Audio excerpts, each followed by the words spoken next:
In prison, if you have money, you will never suffer.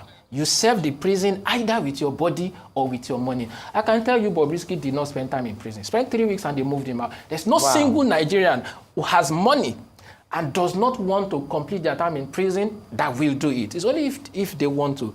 From there, they told me I could get a decent place to stay in prison for 50,000, for 100,000, for 150.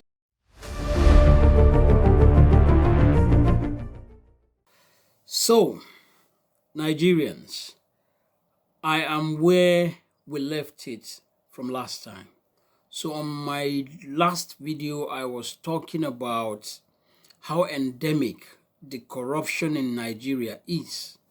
I was trying to make you understand that what happened with the correctional service and all the issues or all the dramas that went on between Bobrisky and VDM, and they make all those things a national issue, making it look as if it has never happened before in Nigeria.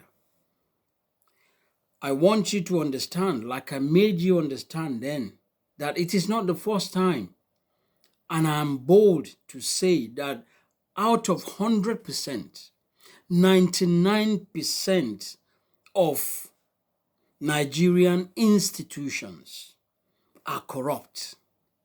So, well, let's get back to you. First and foremost, before you respond to what he has said, I also want you to tell us about your experience, about the living conditions inside the prison. Now, by the way, I spent 5 nights in the police cell. All they wanted to do was collect bribes to free me. Because I didn't pay bribes. This is from your own personal experience? From my personal, we got someone to arrange that. I bought a car, a vehicle. I paid, out of 2.8, I paid 500, and I didn't want to pay the rest. Okay, that's the claim that was taken to the police, okay. And then they picked me up. After Monday to Friday, they had to arraign me in court. First thing to note is that once the magistrate said remanded in prison custody, and the court closed, and they took me down to the holding cell, the first thing the prison warder did, there was a lady who was, working as my sister. They told me to go into their office in court, and they told her to peep into the holding cell. I had peeped myself, I saw, and they told her, "Is that the kind of place you want your brother to stay? Give us money, and your brother will stay in our office." And then, there was a negotiation, and then she settled for 5,000 naira. 5,000 naira? Oh, yes. It's on tape. I want him to produce the videos the prison service seized from me in 2019. Because when you say some allegations are unsubstantiated, the ones that are substantiated, that were taped, that the prison service seized from me, produce them. Wow. Oh, yes. Not only that, then they came and then they said, in prison, if you have money, you will never suffer. You serve the prison either with your body or with your money. I can tell you Bobrisky did not spend time in prison. Spent 3 weeks and they moved him out. There's no single Nigerian who has money and does not want to complete their time in prison that will do it. It's only if they want to. From there, they told me I could get a decent place to stay in prison for 50,000, for 100,000, for 150. He even said 1 million. This was in 2019. 1 million. So how much are they supposed to be charging you per day for this supposed? Different special rooms, depending on how much money you have. When the guy said 1 million, I said 1 million. He said yes. When Fayoshe was in Ikoyi prison, do you think he stayed in the general cell?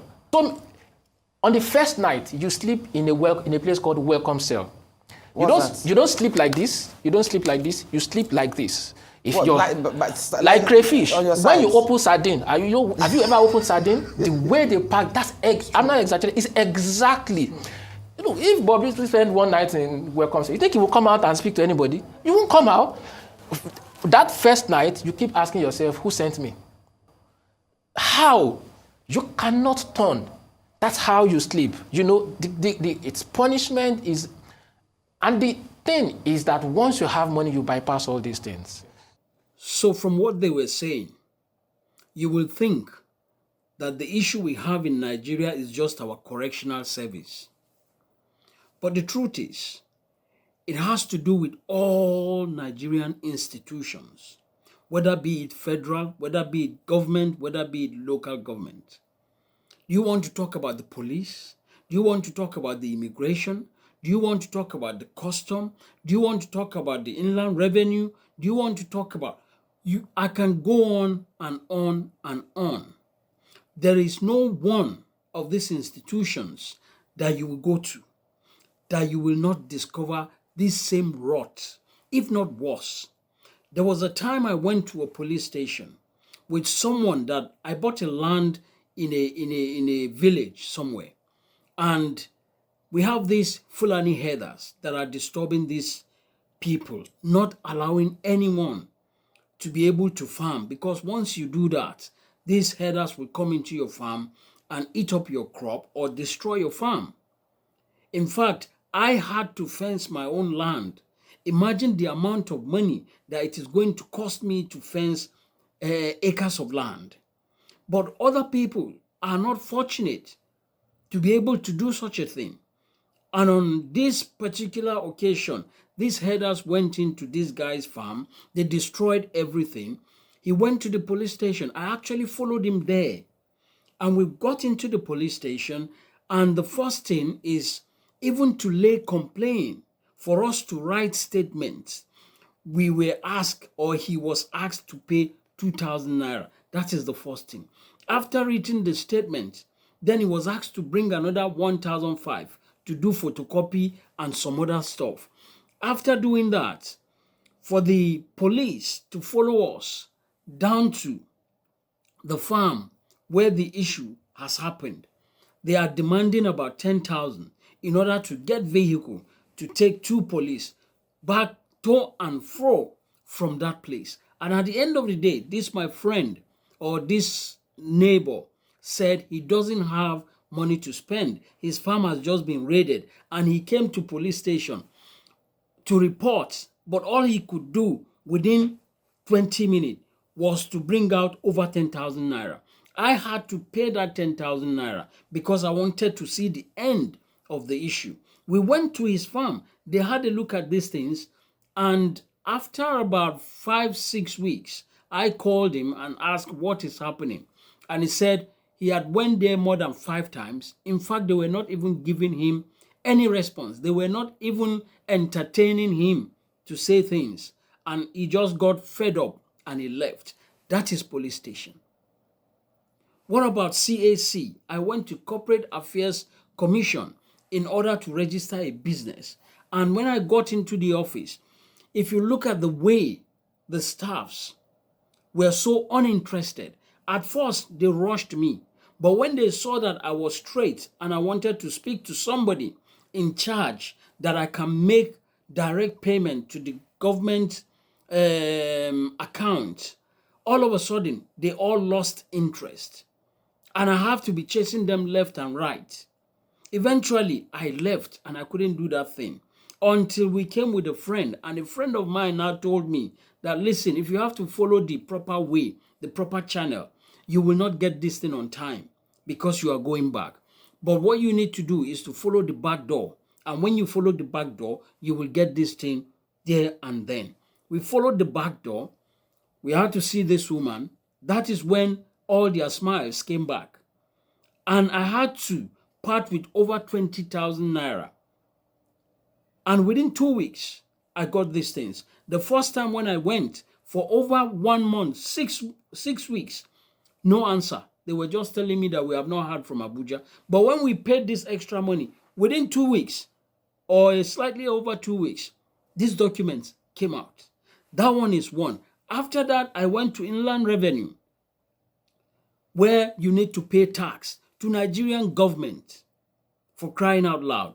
I went in there. The same thing that happened at CAC was exactly what happened at Inland Revenue. All of them were not interested. I sat down, I was trying to ask questions. Nobody was ready. But they always want you, as soon as you walk in, they want you to embrace one person or something like that before they can actually do what you needed. It took me time. Same thing happened. Eventually, I had to leave that place without achieving anything. When I got to my bank, my banker told me, I told him that unfortunately, this number that I had to get from Inland Revenue to come and open this business account and other things that we intend to do, I'm finding it difficult to do this thing. And mark you, this is over 3 weeks that I've been going back and forth that inland revenue. And it was my banker that now told me that the same thing, if you follow the normal channel, you won't get it. He now gave me a number of somebody at Inland Revenue. I called that person and I had an appointment. I went to see that person. I gave him another maybe 15,000 or something like that. And by the following day, that number was out. This is a number that I've been chasing for the past 3 weeks. So these are the problem. It's not just correctional services. Do you want to talk about custom? Do you want to talk about immigration? Do you want to talk about your NIN? Do you want to talk about anything in Nigeria? So it is the total institution of Nigerian government that is actually flawed. All of it. And all the civil servants, and like I've always said, those are the top, because the ones at the bottom, their employees, knows that those are the top. And those from the presidency down, they are just embezzling and galloping Nigerian resources. So all those ones at the bottom, all they could also do is as much as they can gather. That is what you see in them. So nothing you go to fix in Nigeria. What about ordinary licensing office? You want to have a plate number for your car, and it shouldn't take long, or once you've made your payment and everything, but go there and try to follow the proper channel. Money that is supposed to go to the coffers of Nigeria, they will never give you the face. So you have to follow back door. Within short time, you will get your plate numbers. What about your driving license? You go to road safety. These are people that you think that are supposed to be disciplined and know what they are doing. You go to road safety, they will be with style pushing you to a particular person so that you can deal with that person and that person can collect bribe and then hasten your something. Why do we have to follow only this way in order to achieve what we need to achieve in Nigeria?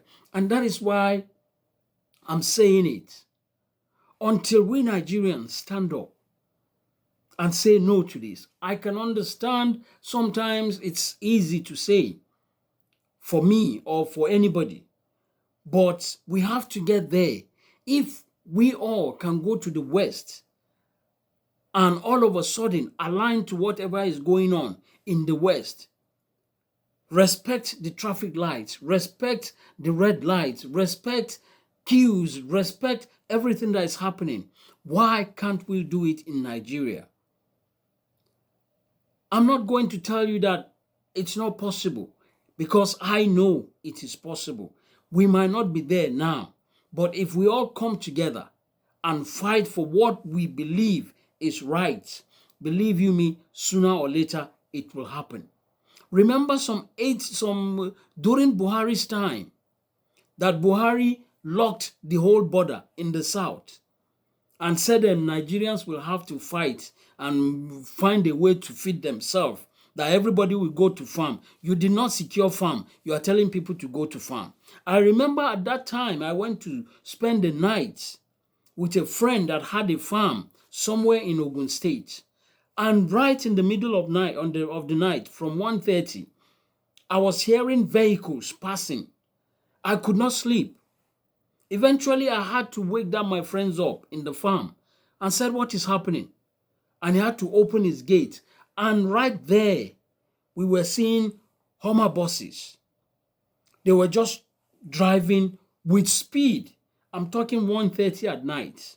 And that continued from that time till almost 5 o'clock in the morning.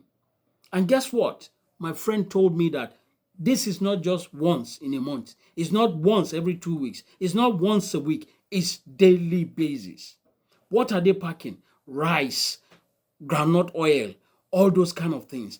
That is the road they follow every single day. And yet Buhari is somewhere sat in his office thinking that he has locked one border.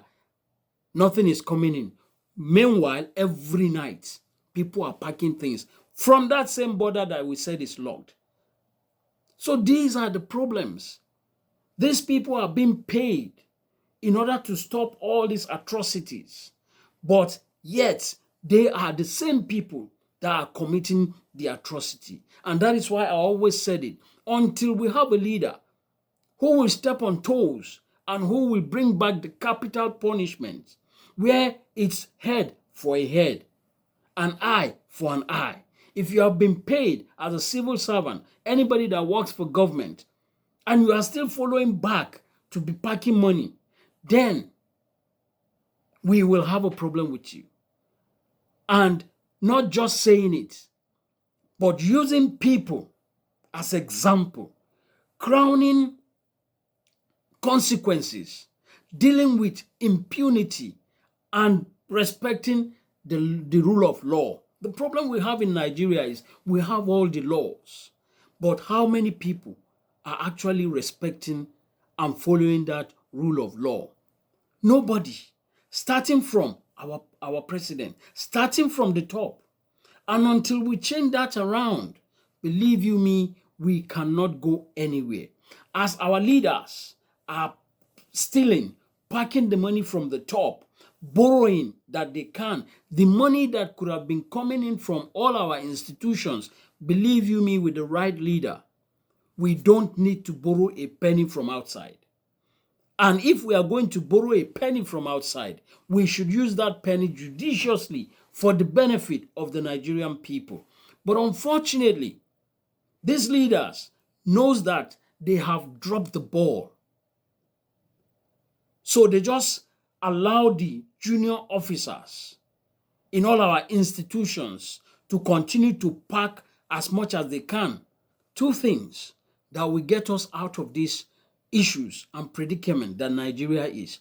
One is to have a monster revolution, not these tiny little revolutions that we normally have. The day that we can boast of twice the number of Nigerian security architecture, from that day, we have taken Nigeria back.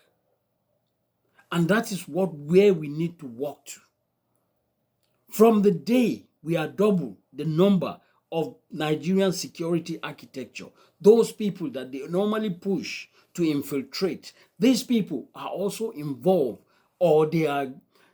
Sometimes you wonder that, these police, why are they supporting all these leaders? Their salary is 50,000, and they are not supposed to be supported. Listen, this police, this custom, this immigration, all these people, they are not living on their salary. So stop saying that they are earning 50,000. They are supposed to join the protesters. No, they are not living on their wages. Their wages is nothing. Their wages is something they can get in 2 hours. Their wages is something they can get in 1 day. So the reason why they are supporting the government against the Nigerian people is because on daily basis, have you not gone to our roads?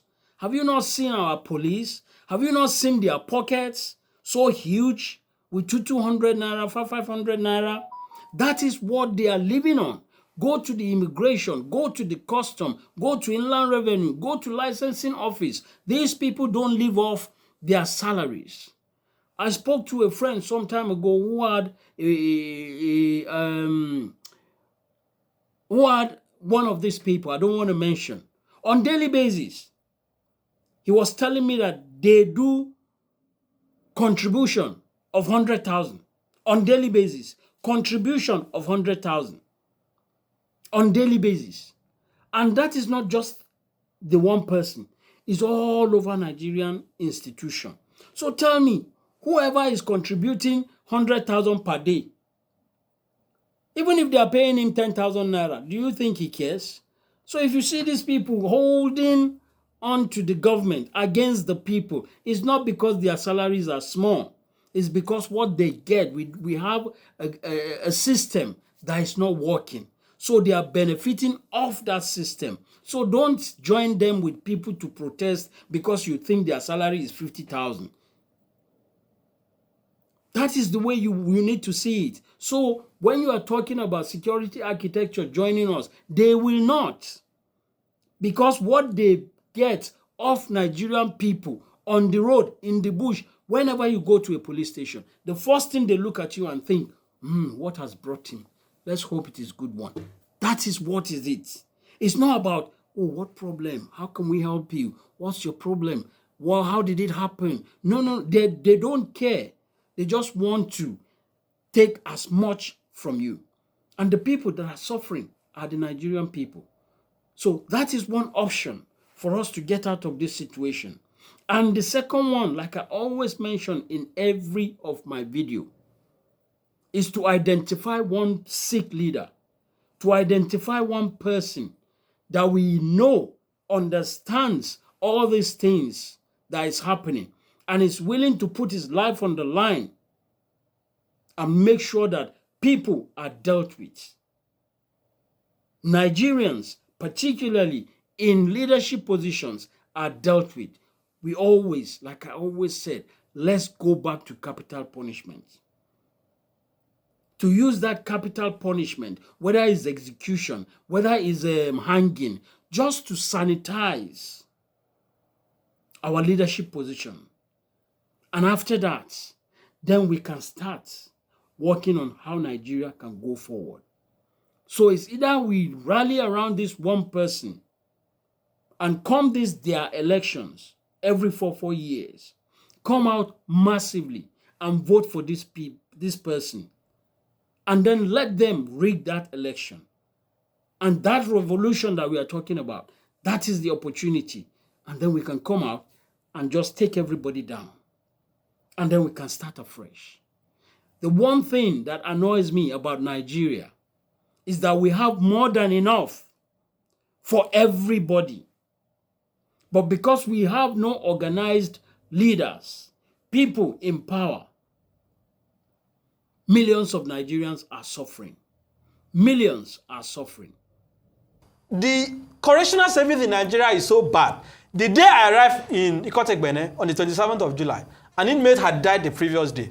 The day I was leaving, an inmate had died. The day I arrived with you, an inmate had died. Like it was as if the death in the correctional service is so rampant.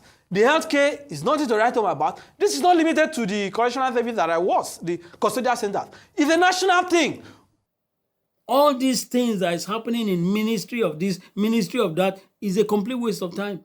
Everybody is there to just make as much as they can make and go home. That is what they are there for.